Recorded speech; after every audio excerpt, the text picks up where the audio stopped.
wala pong makakakontrol na tao. Wala po, kapatid. Si Presidente Duterte nga, parang madalas niya sinasabi, pagod na ako. Kasi kabi-kabila ang corruption eh. Gusto niya na raw umalis sa pagka-presidente.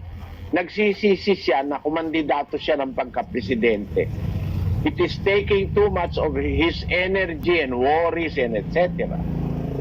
Napatunayan niya. Kaya nung mabalita na may nagsasuggest na si Mayor Sara Duterte pinapakandidato sa pagka-presidente, ang sabi ni Presidente Duterte, nako, huwag ka ikang papasok sa pagka-presidente, you are going to destroy yourself. Nakita niya kasi yung experience, kung magpipresidente ka in the real sense of being the president, marami kang worries na madadaanan, makakalaban. Ayaw niya na ang corruption, ang corruption kahit saan nandun, nasa barangay, nasa pulis, no? At hindi ordinaryong pulis, mga major at mga opisyal yung pinanggagalingan ng corruption. Mayor din, ganun din. Di naman lahat, siyempre, no?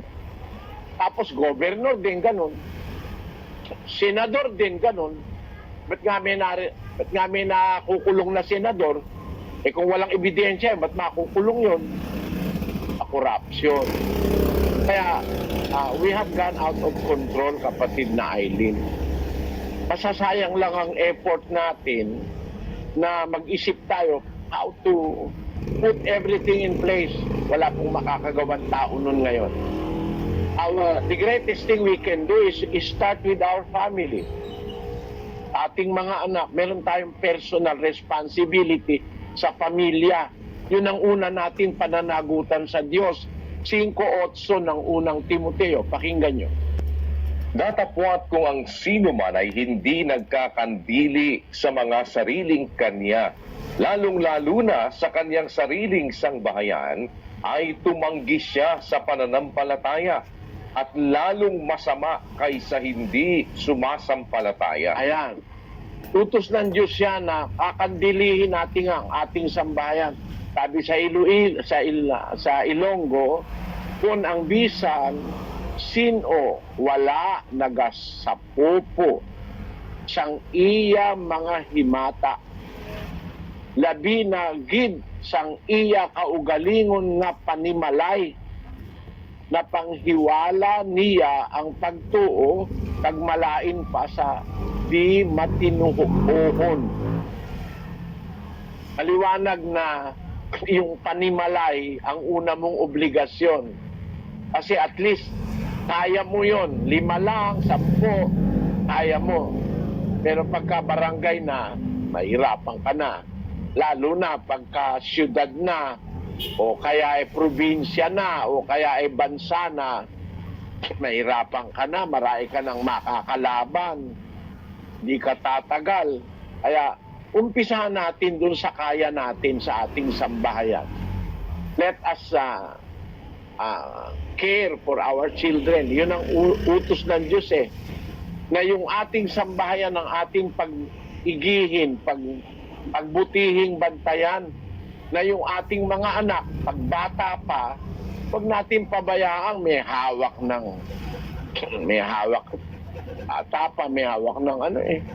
cellphone. Titingin sa YouTube, makakakita ng mahahalay ng mga panoorin doon.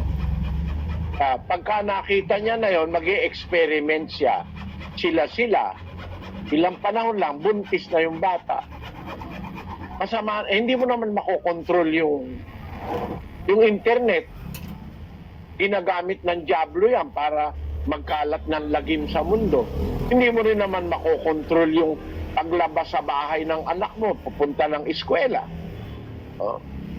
Kaya yung madadatnan niya sa eskwela, andun yung mga drugs, andun yung mga tinatawag na sorority, saka mga fraternity na nagkakalat din ng lagim. May mga barkada, mga gang. Kaya we have gone out of control. ang pag-asa na lang ng mundo, kapatid, ay ang pagbabalik ni Kristo, kasi sabi sa Biblia, pagbalik ni Kristo, He will rule the world for the next 1,000 years. Paghaharian niya ang mundo ng 1,000 years bago magwakas. Kasi nga ay matindi eh. Hindi kaya ng mga gobyerno. Walang makakakaya na niyan. Ako po, sa pag-aaral ko ng Biblia, wala nang power na makakakontrol within humanity to correct our ills, to correct our wrongs in society. Mahihirapan tayo. Pamilya na lang ang ating pag-asa. Kung bawat isa sa atin will look for our own family, at least makakabawas tayo. Kasi the world is going into destruction. We are literally going into our own destruction. Basahin natin ang Apokalipsis sa Kapitulo 11, versikulo 18. Pakinggan niyo po ito.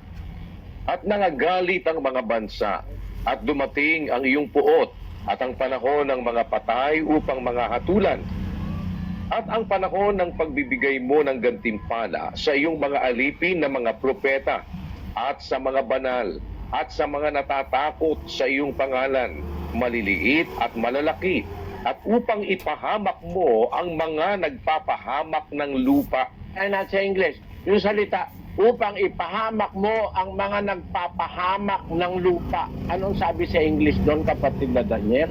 And shouldest destroy them which destroy the earth. God will destroy them that destroy the earth. Why?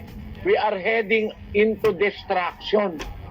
Tayo rin ang gumagawa ng ating sariling destruction. Kaya sabi ko sa inyo, kapatid na Eileen, napakalawak eh. Mahirap mong kontrolin.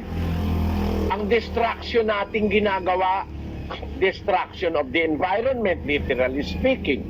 No? Ang ating karagatan ngayon, punong-puno ng plastic. Namamatay ang mga pating, mga balyena pag nakakain ng plastic. No? One garbage truck ang itinatapon sa plastic sa oceans every minute. One garbage truck of plastic in every minute, that is 8 million tons every year of plastic found in the most remote places of our oceans. Sino ngayon ang maglilinis niyan? Lahat na yan. Yung Canada, ipinadala yung basura nila sa Pilipinas. May barko, yung mga cruise ship, no? Kunyari, dadak, sandali sa isang lugar, magbababa ng nung angkla. Kung makita ko, naku po, maalimbo kayang dumi at mabaho. Ang ginawa pala ng barko doon sa may gitna ng dagat, itinapon lahat ng basura nila, no? Kasi gastos yun pag itinapon mo sa shore. Gagastos ka. Ganun tayo, uncontrollable na talaga, kapatid. Pag-uusap lang yan sa environment, kung titignan mo, pati yung ating ozone layer, nasisira dahil sa ka-release ng carbon dioxide, carbon monoxide. Nasisira yung ozone layer. We are heading into destruction, really, scientifically speaking, at spiritually speaking. We are heading into destruction because we have destroyed our own self because of our sins, our interest, our love for ourselves without considering loving other people. Kaya ang nangyayari sa atin ngayon, sabi ng Biblia, there will come a time that God will destroy those which destroy the earth. Basahin natin sa Hiligay noon, kapatid na Melang 18. Naakig ang kapungsuran, apang nag-abot ang imo kasingkal, kag ang tion sa paghukom sang mga patay, sa pagbalo sa imo nga ulipon, nga mga manalagna kag mga balaan, kag sa mga nahadlok sa imo ngalan, sa magamay kag sa dalagpo. kag sa paglaglag sang mga nagalaglag sang duta. On. To destroy them that destroys the earth. Practically, talagang tayo ay papunta sa destruction. Our only hope, kapatid na Eileen, is the coming of our Lord Jesus Christ that will rule the earth for 1,000 years after the first resurrection.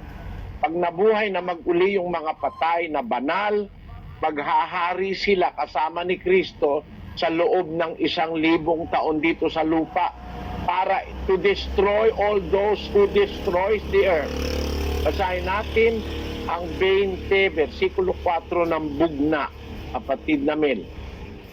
Niyan nakita ko ang mga trono kag nagapungko sa ila, sila nga ginhatagan sang paghukom.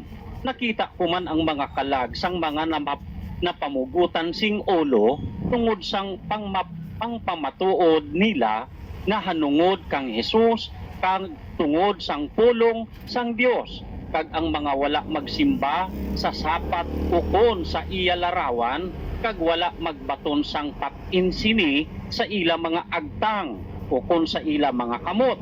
Nagkabuhi sila liwat kag naghari kaupod kang Kristo sing 1,000 katuig.